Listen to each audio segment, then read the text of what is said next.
Good morning student हम सामाजिक न्याय लेसन 4 पढ़ रहे थे। तो कुछ पॉइंट्स हमने कल डिस्कस किए थे। आज हम सामाजिक न्याय का राल्स का नया सिद्धांत।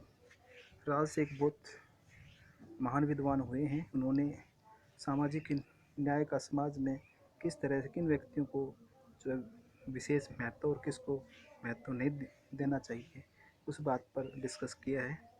तो आज हम राल्स का न्याय सिद्धांत जो है उसके बारे में आपको बताएंगे।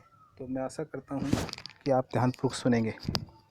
तो राल्स का न्याय का सिद्धांत क्या था? देखिए, यदि लोगों को कहा जाए कि आप रहने के लिए किस किस्म का समाज चुनना पसंद करेंगे, तो संभवतः ऐसा समाज चुनेंगे जिसके नियम और संगठन उन्हें विशेष सुविधा संपन्न स्थान मुहैया कर सकें। अर्थात व्यक्ति की तो मांग यही रहेगी कि ऐसा समाज की स्थापना जहाँ सारी सुख सुविधाएं फ्री ऑफ कॉस्ट प्रदान की जाए।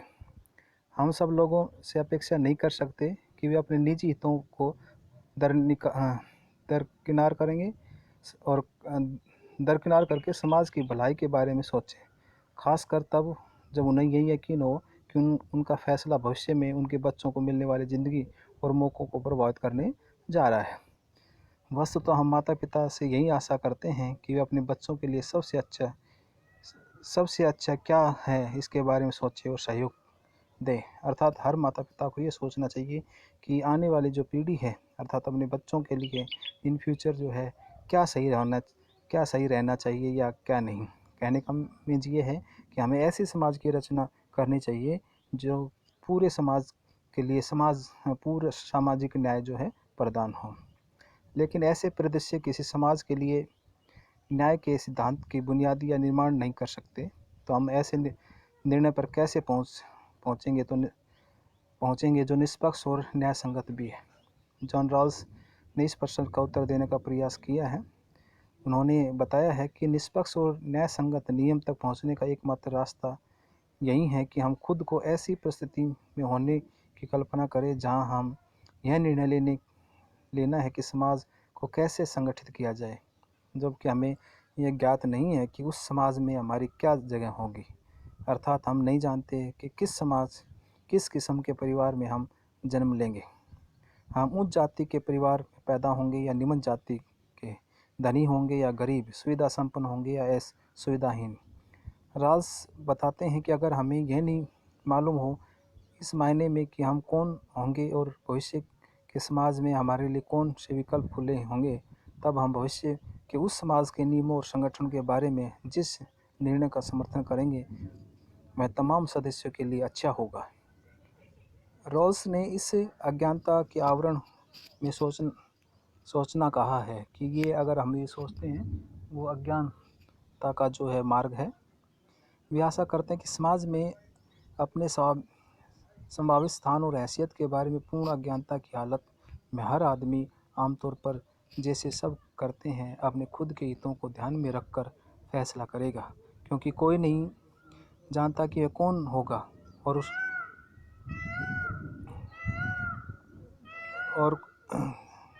देखिए, तो कोई व्यक्ति नहीं जानेगा वो कौन होगा और क्या उसका लाभ होगा। इसलिए हर को सबसे बुरी स्थिति के मद्देनज़र समाज की कल्पना करेगा। खुद के लिए सोच विचार कर सकने वाले व्यक्तियों के सामने यह स्पष्ट रहेगा कि जो जन्म से सुविधा संपन्न है वे कुछ विशेष अवसरों का उपयोग करेंगे, लेकिन दुर्भाग्य से यदि उनका जन्म समाज में वंचित तबके में हो जाए तो वैसा कोई अवसर न मिले। कहने का मीन्स ये है कि अगर किसी धनी व्यक्ति के परिवार में कोई बच्चा जन्म ले लिया तो वो तो ये कहेगा कि मेरे को तो उसका कमाने की ज़रूरत नहीं है। तो रोज़ चाहते हैं कि ऐसी व्यवस्था न बने कि धनी का बेटा हमेशा धनी ही रहे, गरीब का बेटा हमेशा गरीब ही रहे।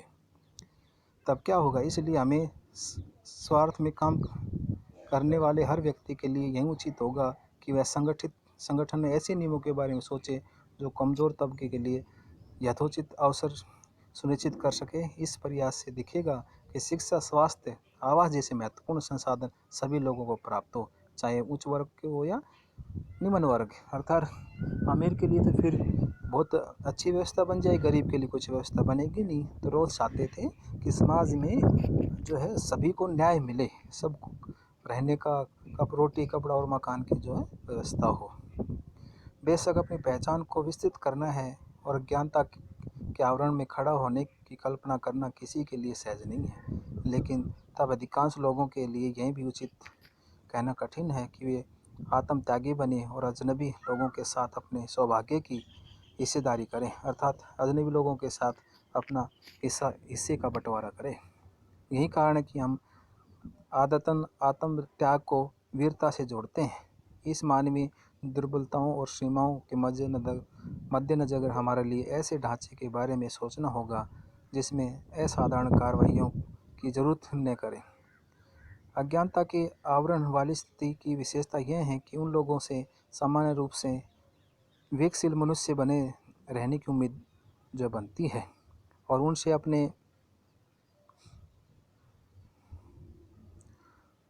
अपने सोचने और अपने हित में जो अच्छा हो उसे चुनने की अपेक्षा रहती है। हालांकि ये प्रशासनिक बात यह है कि जब वे अज्ञानता के आवरण में रहकर सुनते हैं तो वे पाएंगे कि सबसे बुरी स्थिति में ही सोचना उनके लिए हितकर होगा।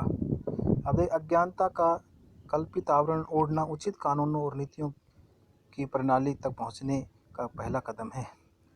इससे यह प्रकट होता है कि विवेकशील मनुष्य न केवल सबसे बुरे जो है संदर्भ के मद्देनजर चीज़ों पर देखते हैं, बल्कि वे यह भी सुनिश्चित करने की कोशिश करेंगे कि उनके द्वारा निर्मित नीतियाँ समग्र समाज के लिए लाभदायक है या नहीं। तो वो हमेशा ये सोचेंगे कि जो वो नीतियाँ बनाते हैं वो गरीब और अमीर के लिए रहेंगी या नहीं, अर्थात उसमें एक गरीब का जो हक छीना जाए और अमीर उसका फ़ायदा उठाए। तो कहते हैं ऐसी सामाजिक व्यवस्था नहीं चाहिए। दोनों चीज़ों को साथ साथ चलना, क्योंकि कोई नहीं जानता कि आगामी समाज में कौन सी जगह लेंगे, इसलिए हर को ऐसे नियम चाहेगा जो अगर वो सबसे बुरी स्थिति में जीने वालों के बीच पैदा हो तब भी उनकी रक्षा हो सके। लेकिन उचित तो यही होगा कि यह सुनिश्चित करने की कोशिश करे कि उनके द्वारा चुनी गई नीतियाँ बेहतर स्थिति वालों कमज़ोर न बन दें, क्योंकि यह संभावना भी हो सकती है कि खुद भविष्य के उस समाज की सुविधा संपन्न स्थिति पैदा हो। इसलिए यह सभी के हित में होगा कि निर्धारित नियमों और नीतियों में संपूर्ण समाज को फ़ायदा होना चाहिए, किसी एक खास हिस्से का नहीं। यह निष्पक्षता विवेकपूर्ण कार्रवाई का परिणाम है, न कि प्रोकार का उदाहरण। इसलिए रॉल्स तर्क देते हैं कि नैतिकता नहीं बल्कि विवेकशील चिंतन हमें समाज में लाभ और भार के वितरण के मामले में निष्पक्ष होकर विचार करने और प्रेरित करता है। इस उदाहरण में हमारे पास पहले से बनाए गए लक्ष्य या नैतिकता के प्रतिमान नहीं होते। हमारे लिए सबसे अच्छा यह है कि निर्धारित करने के लिए हम स्वतंत्र होने चाहिए। यही विश्वास रॉल्स ने सिद्धांत के निष्पक्ष और न्याय के प्रश्न को हल करने की महत्वपूर्ण और सबल रास्ता जो बना दिया है। तो स्टूडेंट, आज हमने रॉल्स के बारे में पढ़ा, कल हम सामाजिक न्याय का अनुसरण के बारे में पढ़ेंगे।